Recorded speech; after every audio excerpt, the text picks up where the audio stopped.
सुन्दरि Madhavi चन्द्र सहोदरि हेममयी मुनिगणमण्डित मोक्षप्रदायनि मञ्जुलभाषिणि वेदनुते पङ्कजवासिनि देवसुपूजित सद्गुणवर्षिणि शान्तियुते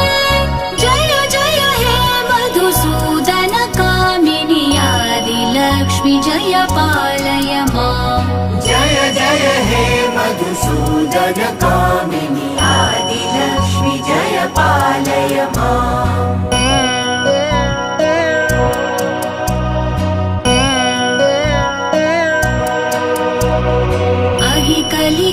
कलिकल्मषनाशिनि कामिनि वैदिकरूपिणि वेदमये क्षीरसमुद्भव मङ्गलरूपिणि मन्त्रनिवासिनि मन्त्रनुते